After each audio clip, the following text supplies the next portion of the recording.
The squirrel was magic!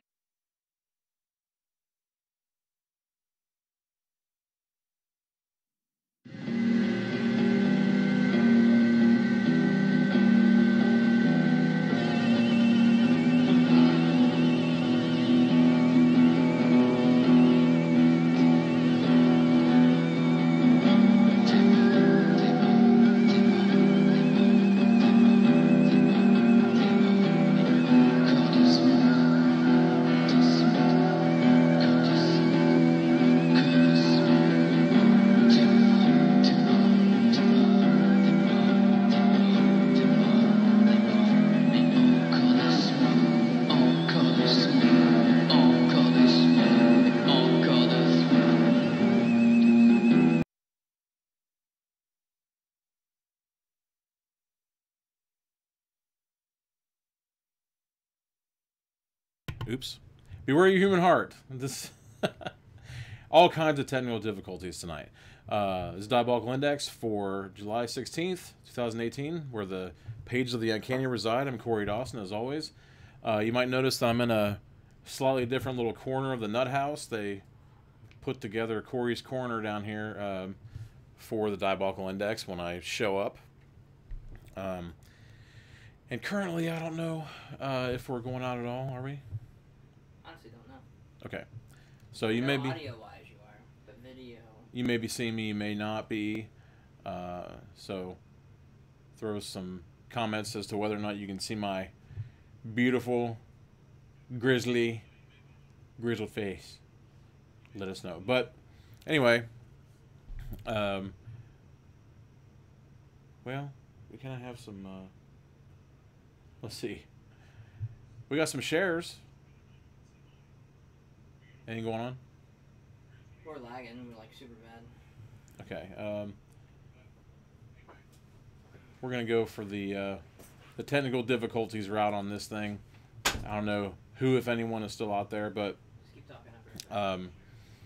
Basically, I wanted to put a shout out there, and I'll repeat it if we have to reestablish contact once again. But it is important for you to go to podcastawards.com and make sure that you recognize Pointless Discussions. They are involved in the Podcast Awards for 2018. Make sure that you vote for them. It's a very simple process. You go on there and give them a little bit of information, I think email address, things like that, so you can get an account with the Podcast Awards. And once you have, make sure you go to the People's Choice Awards and the comedy heading, and definitely vote for Pointless Discussions. Their infamous reign of terror and comedy needs to be recognized at these awards. Paul and Mark tirelessly ignore their mental illnesses in order to bring you some great comedy,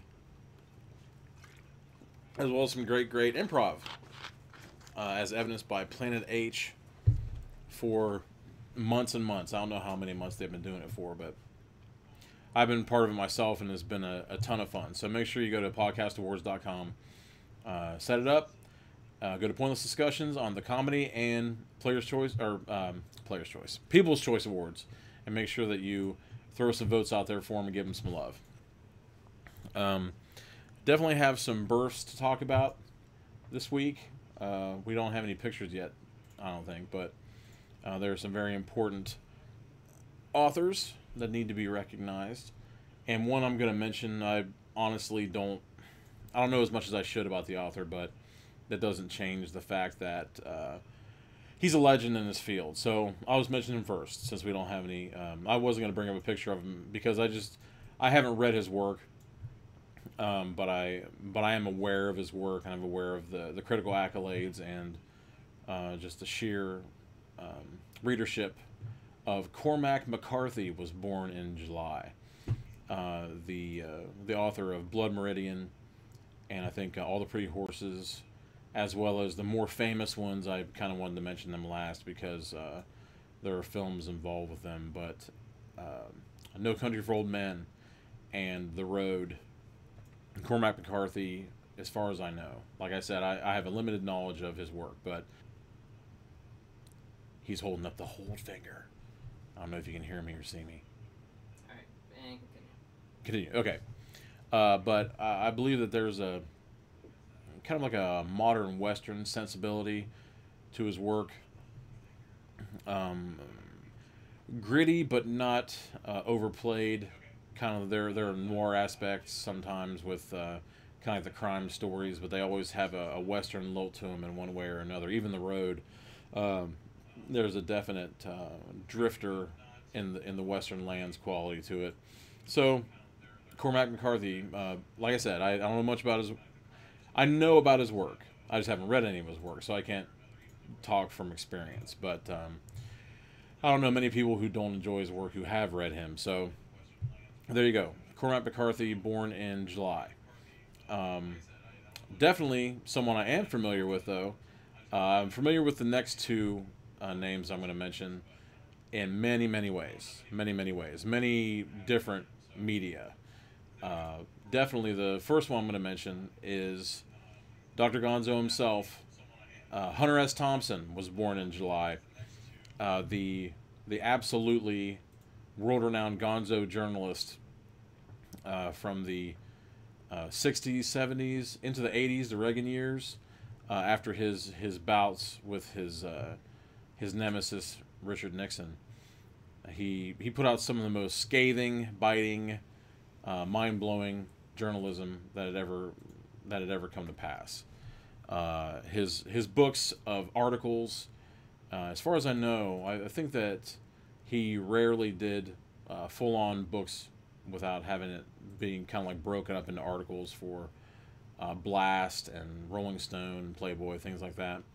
But everyone, I mean, anyone who watches the podcast has to be familiar with Fear and Loathing in Las Vegas, at least the journey of Raoul Duke and his lawyer to the fabulous, I think it was the Sands Hotel. I can't remember what the name of the hotel was, but they went for this motorcycle race, and it ended up being like one of the most trippy, far out adventures in journalism. And I mean, how much was fiction? I mean, it was basically all a tall tale when you came down to it, laced with drugs and violence and craziness in every direction. He wrote one of the foremost authoritative books on the Hells Angels for a little while, and in fact, I think that he came under fire from the Hells Angels themselves. They, I think they kind of purported that he had blown some things out of proportion and made some things up. And I mean, when it comes down to it, I mean, it's Gonzo journalism. Chances are the truth was in the right places, and anything that was embellished upon, it probably couldn't have gotten any more far out than that to begin with. So, born this month, July, Dr. Gonzo, Hunter S. Thompson. Definitely check out his work. It still rings true today. There's nothing that he talks about in his work that doesn't apply, especially now. It's probably a good thing that he hasn't been around for the things that have been going on lately. He could probably write sheafs of articles about the state of the world at the moment. It's in such upheaval. But there you go. Hunter S. Thompson, born in July. The last one I'm going to mention is a personal favorite of mine from a long way back, who it's one of those authors where you're not exactly sure which came first, the chicken or the egg, when it comes to experiencing his work. Because a friend of mine who actually was my first entry on the podcast, Nate Southard, the writer of Porcelain and others. I'm about 95% sure that I didn't know about Robert R. McCammon before Nate turned me on to him. I think, if I remember correctly, I think we were in home ec class, and he passed me Stinger, one of McCammon's works, where the cover shows kind of like this cracked, arid desert with this lizard-looking humanoid hand with these gigantic, glistening claws coming out of the dirt, the dust and sand. It was totally breathtaking. And after that, I ended up reading The Wolf's Hour, which is about it's a book that I'm flabbergasted that they haven't made into a movie yet. It's perfect movie material. And as it goes along, I mean, you can kind of see that it kind of knows that there's an epic scale due to the fact that it's basically about a Russian agent during World War II, working for the Americans, and he's a werewolf. So you have a werewolf behind enemy lines during Nazi Germany, World War II. It's totally fantastic. It has things that at the time not many werewolf horror books, films for that matter. It went a lot of places that they didn't go. Nowadays, with the rise and kind of plateau and certain fall of supernatural romance, it's no big deal to think about the romantic aspects of a werewolf towards a human or otherwise. And Wolf's Hour, I think, did it with a lot of class and grace and thoroughness, definitely. But to mention that and not mention others, I mean, A Boy's Life, Gone South, Mystery Walk, Usher's Passing. It's a truly great stack of work, and I think that for a little while, I think that there were a lot of people who thought that Robert R. McCammon was gonna not necessarily surpass King, but kind of fall in lines with the King, Coons, Straub, kind of like the Line, that type of thing.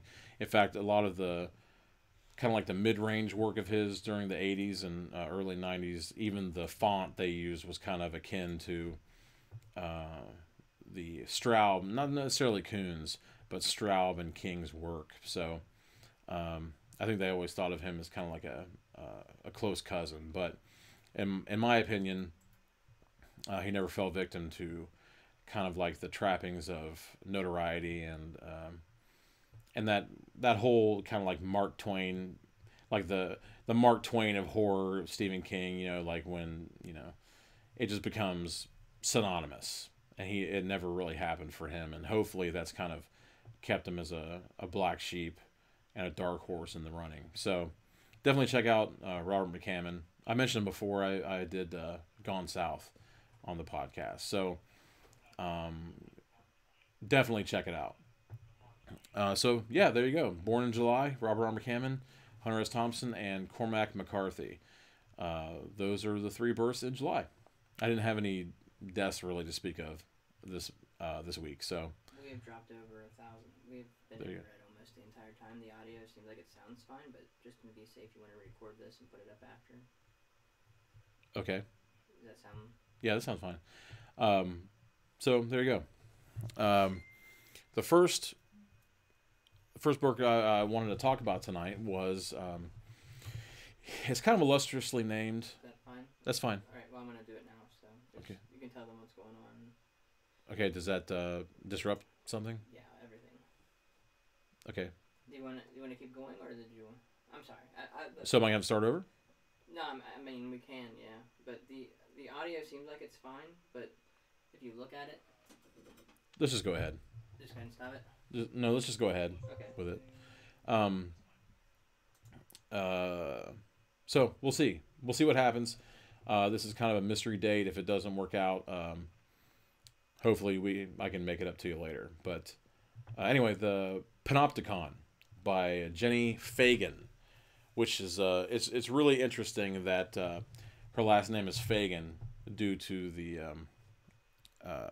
importance of that name to the Charles Dickens work when it comes to wayward children. And the protagonist of the Panopticon is definitely a wayward child. Her name is Anais Hendricks. She's a Scottish 15-year-old who has basically kicked and screamed and clawed her way through life and in and out of many institutions during all of her years, especially the ones trying to find out where she comes from. And it starts to become a story of histories and monsters as family and family of monsters. Because the only family that she knows is the one of the institution, and the titular Panopticon. And the Panopticon, like I said, it's an illustrious title that doesn't really. It's kind of a shame because the cover kind of is set up and it shows bars and color, and it's a very interesting cover, a very interesting title. Basically, the Panopticon was thought up by Jeremy Bentham in the history of penology and of prisons, and basically the idea of the Panopticon, which apparently was never built, but is, I would like to say it's a focal point of the story, but the focal point is Anais herself. But a Panopticon is a C-shaped group of cells, a bank of cells, and in the center of that C is a cylindrical tower in which guards would watch the entire prison. So it's like omniscient. You can't move around without being seen. And of course, this was before the time of constant surveillance that we're in now. So you could say that the Panopticon is alive and well and all around us as we speak, especially with this camera right here. But in her case, it kind of serves as a little bit of an exciting balm of the story that never really gets picked up, which doesn't necessarily dunk the story or anything like that, but it is kind of a shame that it wasn't explained more at length. It's mostly brought up as kind of like a seed of paranoia in her mind, because there are these two-way windows down this center spire of the care center for way not remembered by her. She ended up putting a policewoman into a coma named Dawn, and it keeps coming up during her interrogation sessions in the offices. But just like always, for this character anyway, she was on too many drugs to even remember her own name. So, I mean, does that smack of innocence? Does it smack of guilt? Who's to say? But in her travels, I think it was something like 51 incarcerations of one way or another, one of which being at an asylum that she remembers kind of like with this nightmarish quality, with gargoyles and this kind of like chattering, creeping monk that may have known her ex-prostitute mother. So she goes on this stream of consciousness explanation of being born in the back of a convenience store and being born on a soft pillow, and maybe in the midst of animals and all these things, as if she has to create her own history as she goes along, because she says that that notoriety is currency within to the doors themselves to enter. All of the inmates see the new fish, the brand new incoming traffic that will either be crushed underfoot or made to serve or might lead in her case and in others. But in this case, it's not your basic prison story paradigm, because it ends up being more of a story of searching for family and finding it in a place that connects to you, but only in the worst ways. And also another question of the Panopticon is, at what point does nostalgia and does being soft on the program make you wonder whether or not the author, apparently the author herself, Jenny Fagan, came from a care center herself. So there's definitely a lot of experience and history that has gone into the writing of this. And but at the same time, I mean, the Panopticon, it was built in this story, and it was known throughout history by different philosophers as kind of like the crushing weight of bureaucracy and total surveillance in every way. But in this, it's kind of a dark tower that has no meaning, because they're only locked up at night. They're allowed to to roam about freely, and they, the inmates and the guards and the leaders kind of say that they have a holistic approach. So basically, the Panopticon is a misleading title, and it's kind of a thread that's left dangling, really. And I guess the only thing that's really watching her is herself and the others that she finds herself engaged with. I don't know if it's Isla, is an anorexic, HIV positive mother who has a partner that wants to get married and get them out of there. And there's a kid who was involved in like bestiality and liked to beat up old people, and there are all these characters that you shouldn't feel for, but in a lot of ways, you meet some of them through the eyes of this, repeat offender, and there's a wistfulness against her better judgment, especially when she talks tough, like they say that she has the heart of a shark, but at the same time, she won't allow animals or old people. She doesn't like bullies. Which makes sense since she's been lorded over by an authoritarian hand for a long time. But that hand doesn't. It's not made of steel in this story, and it's kind of a shame that it comes off in some of the ways that it does, because you don't want to wish ill on anyone, especially a young person in this situation. But the story kind of falls soft in a lot of ways. It seems like a lot of bluster, which doesn't mean that it doesn't mean that horrible things don't occur all over the world to all races of children and sexes, races, genders, and all those things. But at the same time, there's this hint of paranoia that is just like the most basic hint you can possibly think of, and it just doesn't come to fruition. So it ends up being a good character story and a sympathetic story of this girl's plight and her establishment of a new family behind the scenes and within the walls of the Panopticon. So it's a good story. It's a heart. I'm not gonna say it's heartwarming, but it's definitely recognizable to anyone who's gone through any sort of hardship and come out the other side as a caring person and feeling person, even though you might be rough around the edges and that sort of thing. I hear some rumblings out there. Well, don't mind me. My God. I'm just getting some junk and stuff. Ernie's here for some junk and stuff. Yeah, there's a whole bunch of junk and stuff down in this nut house. I think there's some unused beers out there if you want some. Oh, I love unused beer. Oh, and also if you want to go rooting through the trash for that damned beef fried rice I attempted to eat earlier, I was eating my guts out like some kind of alien embryo. You can have that too. That sounds delicious. Make sure you eat with your hands. All right. I'm out of here. Bye, guys. All right, see you, Ernie. Be careful out there, man. I can hear his hips grinding as he moves up the steps. So, junk and stuff. It's always good to have a guest star.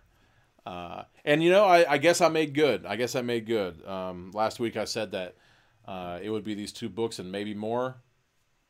That's about as more as you can possibly get. He's more everything. He's more of a man than any one of us. So, anyway, there you go. Basically, I'm not going to say it was a disappointing book. It basically, I guess it kind of, in some ways, I wanted to mention at the top, and I forgot due to all the technical jazz that was going on. We're good now. But a lot of my friends have kind of been after my ass because I haven't seen or experienced a lot of different kind of popular things that have come out lately that they thought that I would be all over. And one of them is Stranger Things. I just watched up to the 5th. Yeah, Andrew's looking at me with this incredulous look on his face. Yeah. So, like I say to them, it's not as if I didn't want to watch it. I wanted to watch it. But, Netflix was out of reach, and I didn't want to pick around. I wanted to have it all. So, we were at Target the other day, and I found the the VHS edition of the Blu-rays of Stranger Things, so we tried them on for size, and just like I knew that I would, I totally fell in love with it. But that's not what I'm trying to talk about. What I'm trying to talk about is A Quiet Place. I also watched that a couple nights ago, which I narrowly missed. There was a double feature at the Dollar Saver Cinema with Hereditary and A Quiet Place, but I missed it just by a hair's breadth. I would have loved to have watched those two back to back. But basically with that, with A Quiet Place, just as it is with this, in this case, they kind of build up the kind of on the front end. They make you think that there's going to be this dark authoritarian bent to the story, and you know, the only authoritarian bent there is that it exists, is that it's there. It doesn't actually impinge on her in any other way than just kind of keeping her contained, and she just like struggles and fights back against it. Although, you know, it's one of those things where if we always respect the ones who go against the grain of society, but when the only yeah, Jennifer, check it out. I have no doubt that you would love it. What were you asking me? What book is this? This book is a Panopticon by Jennifer Fagan. So Put it back up. I put it down because I thought you were done talking about it. I'm sorry. basically, but what I'm trying to say with A Quiet Place, not necessarily versus Panopticon, is that in A Quiet Place, when you see the previews and the trailers, you think this is going to be the scariest movie ever because of the lack of sound. Everything is going to be so silent that any sound at all is going to reverberate and just scare the living shit out of you. But what I found with that movie, there were definitely scary parts. There were a lot of really intense feelings of dread, and you know, because early on you learn that you can't really expect everything to turn out all right. But in this case, what I found out with A Quiet Place, and it serves to its credit, is that it ends up being a story about family so deeply that the horror that happens is almost secondary to the relationships between the members of the family.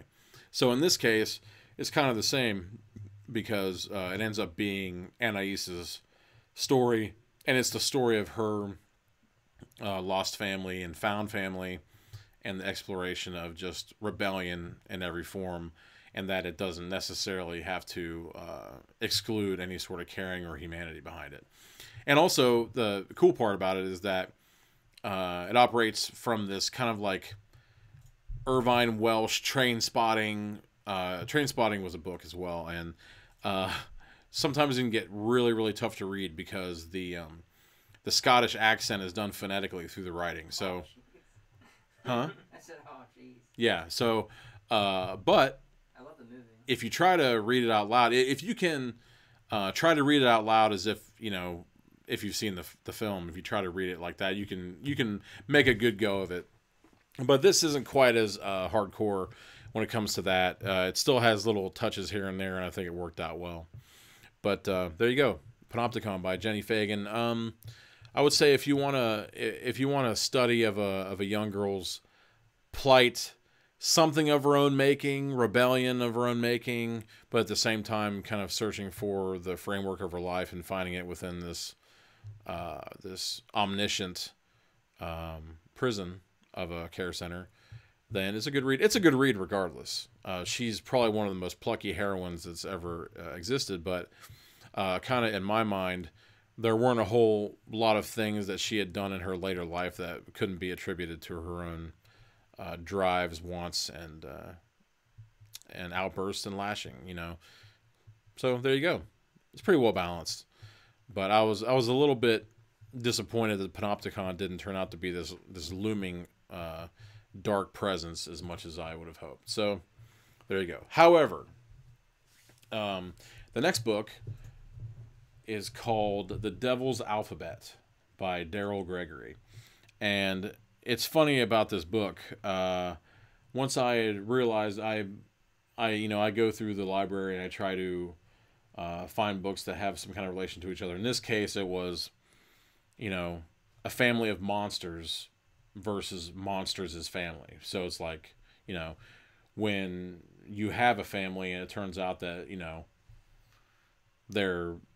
they engage in bestiality, or they murder or rape or anything like that you could find behind the walls of the Panopticon, versus family becoming monsters. So in this case, Devil's Alphabet refers to the letters in the genetic code, because the protagonist, Pax, which is short for Paxton, and Pax also means peace, so that's interesting.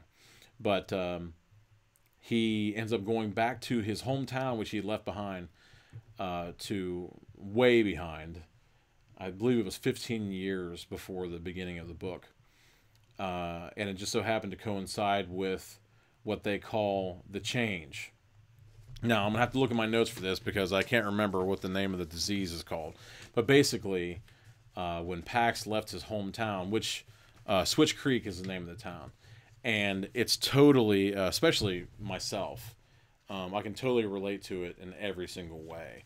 Because I'm from a small town, and I moved away and came back to a small town, and it's totally relatable, absolutely recognizable in this story. But I guess that Devil's Alphabet is his debut novel, and it was funny as I was going along, because I had noticed when I found out the author's name that I had accidentally bought a few of his later books, because I ended up being really interested in the subject matter.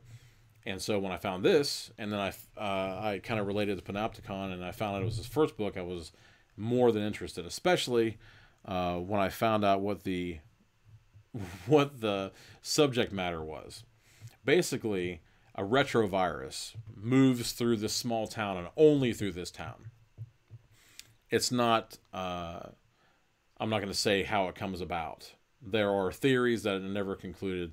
One of the good things about this book is it leaves a lot of questions that can only be answered by your own decisions, your own opinions on what's happening, because Pax in and of himself is kind of he's kind of the best kind of unreliable narrator, because everything is coming from kind of like the lens of his experience and the lens of his drive to leave his hometown, and then his dread at coming back after the change.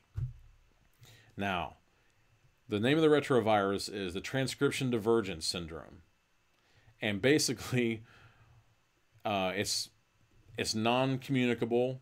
It only happens to this one town, and it's the best kind. I hesitate to call it magical reality, because there's nothing magical about it. But it's such a fantastically visual idea what happens, and I'm stalling because it's such a great thing in this story. Because when it begins, you're just thinking about the dread and the apprehension of going to see a bunch of people from your past, much like a reunion that you haven't seen in years. You've changed since then. They probably changed. They remember you as who you were, and vice versa with them. And you both end up being wrong, and sometimes in the most awkward ways.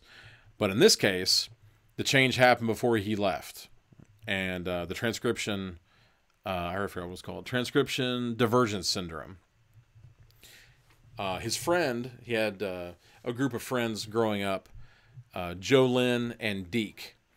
And as he's driving home, he notices a vehicle on the side of the road, and this giant, like 11-foot tall, hulking, hunchbacked, elongated gray figure standing next to it, rummaging around in the engine to see if they can't get it fixed. This is what's known as an Argo. And an Argo is one of the denizens of Switch Creek who is affected by TDS in one direction. And they become these gray, kind of slightly horse-faced versions of themselves after the virus has run its course in their body. And apparently, one of the traits of the Argo is that they're incredibly helpful. So not only is he trying to speed away from this hulking creature that he hasn't seen for 15 years, he thinks to himself about how helpful they become. The Argos are naturally benign, gentle giants who are incredibly helpful. So he's afraid he's going to get roped into being helped, which sometimes can be one of the worst punishments imaginable. Hell, hell's paved with good intentions and all that sort of thing. So it really sounds absurd coming out of my mouth talking about the Argos, because that's only one. There are four types of people that are left behind in Switch Creek once Pax has left town, and now he returns because Jo Lynn has committed suicide unexpectedly. And she was a beta, what they call a beta, which is kind of like this crimson-skinned, seal-like mutation of the human body. Okay, Jennifer's talking about wild cards. I wish I could talk more about wild cards. It's one of those things that I was really interested in pursuing when I was much younger, and I just didn't have a chance to get into it. There was I'm not exactly sure what the reason behind the changes that happened to humanity during wild cards, but they were kind of like beautiful monsters and superheroes that could do things that no one else could do, and villains who were misshapen in one way or another, but then glamorous in others and things like that. But yeah, she mentions Wild Cards by George R.R. Martin way before his Game of Thrones fame. And one of these days I would like to find, if I could, kind of like a collected Wild Cards, if I could, because I was always interested. But yeah, this is sort of like that, except maybe not quite as grandiose. But the betas end up becoming, it's one of those things where the betas are strictly female, and Jo Lynn, the suicide and an old friend of Pax's, ends up being one of the first to not try to take a husband, and she ends up reproducing parthenogenically. So there becomes no need for a male entrance into their life. So they end up taking husbands as kind of more like a statement of tradition more than anything else. But they all end up with these head sashes, and pregnancy becomes sort of an honor, like a badge of accomplishment in their what they call a clade. The Argos, I'm really glad they didn't call them alphas. I think that was what he was kind of going away from, because the Argos are definitely they're not in what you would normally refer to as an alpha. They're the gentle giants. But so basically the center of the story is that he comes home for the funeral of his friend, and he ends up meeting old friends and faces in the crowd from the town that he had known before he left. And so he'll see an old bully that had beaten him up over touching their car or something like that when they were in high school. But then when the guy sees him at the funeral, he acts as if he doesn't even recognize him. And it's possible he doesn't recognize him because the story is about the acknowledgement of humanity, and in some cases kind of like the difficulty with dealing with difference and that type of underlying thread. But in this case, the way Gregory handles it is a really super soft touch. So it doesn't beat you over the head with these things, and you end up kind of like, almost accidentally thinking of the themes of the story, because the the family, like dealing with family and friends the way that he's forced to do when he comes back home. It's completely relatable to everything. So when you start hearing about these creatures that used to be men and women, it becomes so commonplace to you that it fades to almost complete obscurity in the story, because the characters are so well brought out and so recognizable and true that you forget. Especially when he meets kind of like the matriarch of the town. I think her name's Aunt Rhonda. Can't remember now. Something like that. But she's everyone's aunt, basically. And she's the third type of changed person in town. She's what they call a Charlie. And Charlies are just incredibly bloated versions of humanity. They end up becoming these blob creatures that skitter around on human feet, and you can barely make out the features of their face because it's so swollen with protuberance. So when you see, you can it's so visual, but not overly so. It's totally the whole thing is totally quotable when it comes to re-meeting these people that were in his life and then went through the change, and he didn't. He's known as a skip, which was the very few that remained once the retrovirus had run its course. There were the Argos, the Betas, and the Charlies left over, and then most of the people who weren't affected died, and then there was a contingent of non-changed people that survived, and they were called the skips. So once everything, the most smoke had cleared, and Pax had found his calling, he ended up leaving Switch Creek. And after he did, there were things that happened without the entrance of some sort of changed, mutated human form.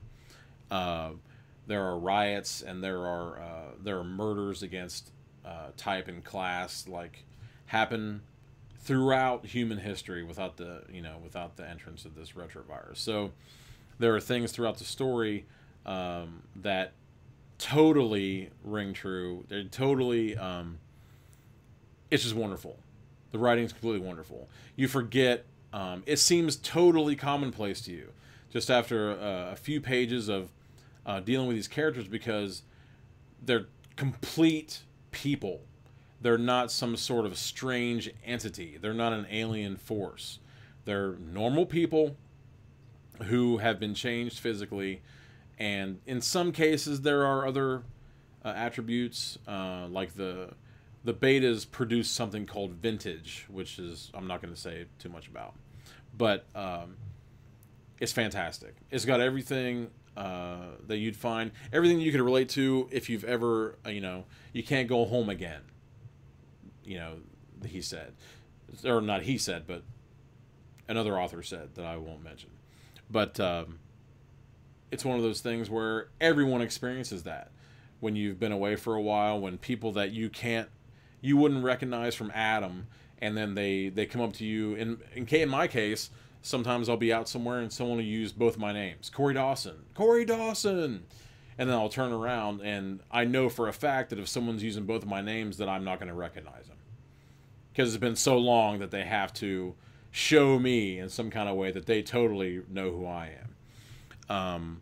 And there's that terror, because you don't know how far back in your past this person has been. And in this case, he ends up seeing one of his good friends in that group again, Deke, who has become an Argo, and his wife, who the female Argos are even larger than the males are. So when he sits on the ground next to Joe Lynn's grave, his knees, just as if you're like sitting there with your knees up, they go above his head. So Pax is sitting there talking to this monstrosity that used to be his friend, but nothing's changed. It's exactly the same feeling as, they remember, they have this mutual remembrance of laying on the floor with Joe Lynn, just hanging out. when they were still human. So it's a question of humanity. It's a question of what changes, when we change for whatever reason. Is it a detriment? Is it a benefit? Have we gained a new facet of humanity? Have we become subhuman? It's a fantastic story, and it really makes me excited to read the other books that I've picked up from Gregory, because if this is a debut, it's so rich with heart, but not sappy, and it definitely makes statements, but they're muted. It doesn't have to hit you over the head with all these moral certainties about everything. It totally lets you run with your own pronouncements and with your own determinations about what makes someone human, what makes them subhuman, what changes people, what stays the same. So I can't recommend it more highly. And it turns out that there are other mysteries in town, because especially since he knew Jolene. It wasn't a case of someone that he barely met. It was someone that he had known all of his life. So to him, the fact that she took her own life, especially when she had 2 daughters of her own, after the change, I believe, if I remember correctly. So there were betas as well. And, there's a question of whether or not the parthenogenic offspring are actually just copies. But that makes no difference to him. He knows that she wouldn't leave them alone. So there's a definite question about what truly happened in Switch Creek that night that Jolene died. And it's fantastic. It's fantastic. And, I'm sure there was some that would say, it would have been just as powerful a story if the more the stranger elements were left out. And I totally disagree. Mostly, especially with one of my, if I always thought to myself, if I ever became a teacher, and I wanted to maybe show the kids something about differences in people and how they were worked out with heart and with determination and wherewithal to make sure that that 2 people can come together as humans no matter what the differences are, race, color, or creed. I wouldn't go for the obvious ones. I would honestly go for the Wolfgang, it's probably Wolfgang Peterson film, Enemy Mine, with Dennis Quaid and, oh my God, I'm gonna forget that guy's name, Louis Gossett Jr. If you haven't seen it, do yourself a favor and just buy it. It's fantastic. It's one of the best representations of difference and the hardships of war and trying to come to terms with 2 people as beings, not necessarily human, in the face of war and revenge and spite and class system and racism, total racism, over galaxies, over the length and breadth of galaxies, for the stupidest things. In fact, I think that the main thrust of that movie is mining. So I mean, there's nothing in that movie that doesn't ring true now. And you're talking about a human being and a lizard creature. So I think that in that case, exactly the same thing happens as in the Devil's Alphabet. Personally, I think the Devil's Alphabet is kind of like the opposite of the Panopticon. I think that Jenny Fagan should have run a little bit more with the kind of like the mystery of the name, the Panopticon, and its history with Jeremy Bentham, and how it was kind of like this cold, dark history of penology. Whereas with this, I think the Devil's Alphabet is kind of a, I don't know. I think that the name says a lot, and might mislead you. And in this case, I mean, misleading isn't necessarily bad because then you're kind of surprised and you make your own determinations and stuff. But in this case, I think that another name that was maybe a little bit more subdued would have helped. But then again, it was his first work, and it is kind of a clever way to talk about the genetic code. So I guess it makes sense. I think that it would have gone. I think that the name is slightly too active, maybe a little bit like horrific sounding, or maybe even diabolical. One of those things. Not that I normally really complain about that, but in this case, I think it might give someone the wrong idea. But I thought I had another one for the enemy mine. Oh, District 9. District 9. Neil Blomkamp? Neil Blomkamp? District 9 is a fantastic version of that too. And in that case, it's a little bit more, there's more of a statement there. There's kind of a moral thing, because someone human actually starts to become the thing that he felt animosity towards, just for being who they were and being stuck on this planet. I totally recommend District 9, because you could plug any disenfranchised peoples on the Earth into the place of the prawns, what they call the prawns. These alien slaves that are left behind on Earth, half dead. But you could totally do the same thing with that. But there's a little bit more. It's leading you in a direction, a little bit. I mean, definitely, Enemy Mine definitely tugs at your heartstrings and stuff too. But in District 9, there's a definite statement as to what's going on. Not that it's a bad one. In my opinion, the special effects that brings the prawns to life, and for really kind of like the arms race that happens in South Africa due to it, and the slums there, I think that it all really comes together nicely. They're supposed to make a sequel soon, I think. They've been talking about District 10. Andrew's talking about a sequel. They've been talking about District 10 for a while now. I'm not sure if Neil Blomkamp's going to do it, but I totally recommend checking out his Oats stuff. Zygote. Good God. Neil Blomkamp. Zygote. That is crazy stuff. Have you seen that, Andrew?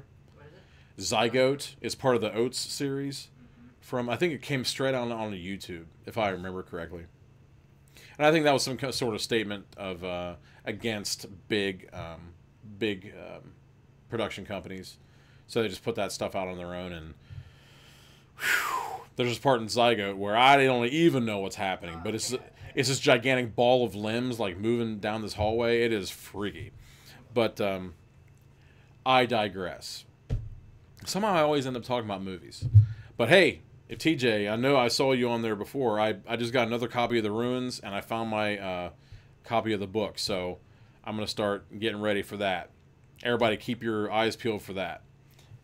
Because TJ and I might just be working on something together. So anyway, Devil's Alphabet. Totally recommended. And not for the reasons you might think. So definitely check it out. Daryl Gregory. He also wrote Pandemonium, and I think one's called Spoonbenders. It's about a family of magicians, and it's one of those things where after reading this, and after accidentally finding out about him and being interested in those other things, I know for a fact that I'm probably gonna be looking around for everything he does. So, not that Panopticon was a disappointment. It was just that I think that there were things that were left on the table with that book. Definitely, it totally encompassed the story of a young girl in the throes of this system, which is basically it's destroying young lives. But is there a better system? Not yet. Probably not. So there's a futility there that definitely comes through, and maybe that's the point. Maybe that's the thing that's watching them and watching us all. It's like this utter futility of this complete awareness, or not necessarily awareness, but watchfulness with no awareness of what is actually going on. And I don't know where it came from, but I knew it was one of those ancient places where they said, only believe none of what you hear and only half of what you see. So in that case, anyone who's watching is never going to get the whole story. But then there again, okay. The Panopticon by Jenny Faber, or I keep saying Faber, Fagan. Jenny Fagan, The Panopticon by Jenny Fagan. Check that out. And definitely The Devil's Alphabet by Gregory and everything else he writes. Definitely check out Robert R. McCammon's work from beginning to end. There's nothing that I would leave out of his work. And he has some relatively new stuff called Speaks the Nightbird. It's a two-volume book. And also definitely read Hunter Thompson. There are things that are coming back around again. There's no doubt about it, because it was always truthful, except when it was slightly embellished due to the use of drugs. But that doesn't necessarily, the lack of inhibitions doesn't necessarily a liar make. So check that out definitely as well. And definitely check out Cormac McCarthy. I need to take my own advice. The fact that I haven't read The Road or No Country for Old Men at least is just a black mark on my record. And I've also heard that Blood Meridian is like one of the greatest books of all time. So I definitely need to be checking those out myself. And also make sure you check out podcastawards.com. What do you think of that segue? Yeah? Yeah. Make sure you check out podcastawards.com. Look around for pointless discussions. I'm sure they stick out like a sore thumb. Make sure you vote for them for Comedy Podcast Awards and the People's Choice, because it is your choice, people. And thanks to you for choosing Magic Scroll Network, even though we were at the mercy of some technological bullshit earlier. But as always, Andrew has pulled through in a clinch. Couldn't do it without him. There's no better guy to have at your side laughing at your frustration and pain. Because totally unflappable. If I have any say in what's going on this guy's headstone, it's going to say, the unflappable Andrew Moore, because he just cannot be flapped. That's a challenge, actually. Anyone who wants to take up that challenge and try to flap, I would love to see someone actually make Andrew pissed off. That would be really, really interesting. And I see him get a little bit hot under the collar when the tech doesn't work, but that's only because he loves some perfection, but he doesn't get bent out of shape about it. He tries his best, and if it doesn't work, he just laughs and goes for the first not skunked Rheingeist he can find. I have no idea where my tea is. In fact, I think on this table, my nice little desk here, it's totally weathered by time and age and all these like spots and everything. I love it. I probably need to get a hot plate and like a tea cozy right here, so there can always be tea at the ready. And that would be awesome. And I wish I smoked a pipe at moments like this. I think that would really go a long way, but not as of yet. Maybe when I'm older, who knows? I'm still looking for those glasses to kind of like balance out this gigantic head and these furry eyebrows. I digress. And the beef fried rice didn't kill me, so that's always good. For a while there, I wasn't quite sure I wasn't going to need a bucket. But there's life for you. Anyway, go to podcastawards.com, vote for Pointless Discussions in the Comedy and People's Choice. Definitely read Cormac McCarthy, Hunter S. Thompson, and Robert R. McCammon. Read The Panopticon by Jenny Fagan, and The Devil's Alphabet by Gregory. And definitely check out next Monday. I will not be slacking again with any luck. Although, wait. No. I won't be slacking next weekend. I don't think so. On Monday. Sick again, right? Huh? Unless you get sick again with all this bad Chinese food. No. It's just burn the candle at both ends and spinning plates while you're at it. I mean, it's just so much stuff. But I'm currently looking for the perfect choose your own adventure. I went to a local store of some renown to try to find some choose your own adventures, and the ones they had were horrible. They were just horrible. They were like some sort of not reprints, but kind of like fake half-ass versions that they started doing in the late 90s or something. They were horrible. The illustrations were pitiful, and the stories were crap. So, but I already have one on deck. I actually have a few on deck, but there's one that I haven't shown before that has to do with Stonehenge. So I was thinking about, it looked pretty cool. I think it had like a druid guy on there. So if it's not too hot, I got a cloak just waiting for something. That Franken story seems pretty cool. Well, I wanted to do the Frankenstory thing. Okay, here's the deal. I'll take this opportunity, since Andrew brought it up, to explain the Frankenstory idea. Basically, oops, I think I just knocked that camera out of whack. That's fine. You're on this one. But Frankenstory was based on an idea that I had where, since we have this live medium, that a story would be written from the fragments that you guys would give me. So it would kind of be like a Mad Lib type of thing, except I would just kind of write parts as we went along, and then I would try to fit in the parts that you would write in your live stream to fit it and make some sort of sense as we went along. So especially with the delay, it could be kind of interesting, because since it's not in real time, wouldn't be like falling all over ourselves. There'd be a few seconds here and there to kind of plug things in. So Frankenstory, you know, just an idea I had for piecing things together to make some kind of monstrosity, and that's basically all it was. No one paid attention, but that doesn't mean that it's dead. It's waiting to come to life. So let me know. Message Magna Scroll Network in one way or another. Paradox City Books and Games if you'd like, or my personal thing, or Andrew Moore, anybody, or Magic Scroll Network thing, let me know.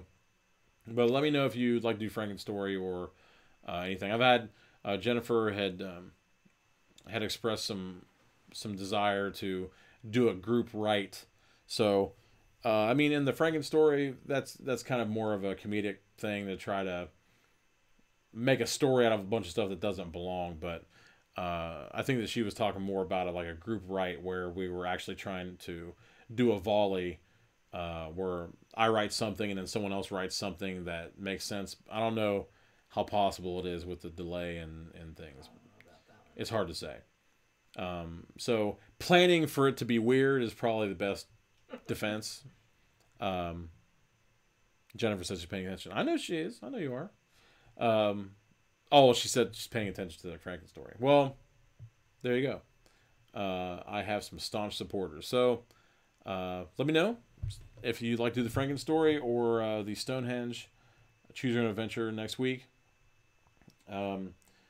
Just in light of having to plan for Frankenstory, it might end up being the Stonehenge, and then we'll plan that for a couple weeks after that. But it just depends on the drive to do it. Let me know. I might end up putting a poll up about it to see what you think again.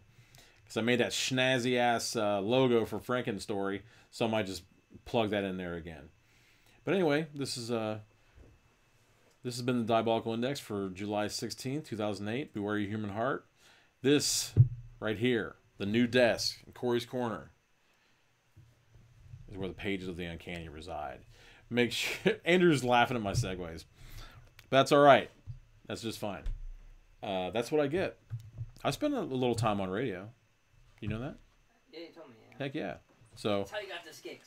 he's saying that's how I got this gig.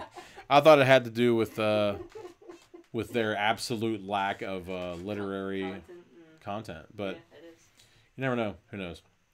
Anyhow, it's been great being with you. Hopefully, it wasn't too much of a shambles earlier with the technical difficulties, but you know, I will see you next Monday. As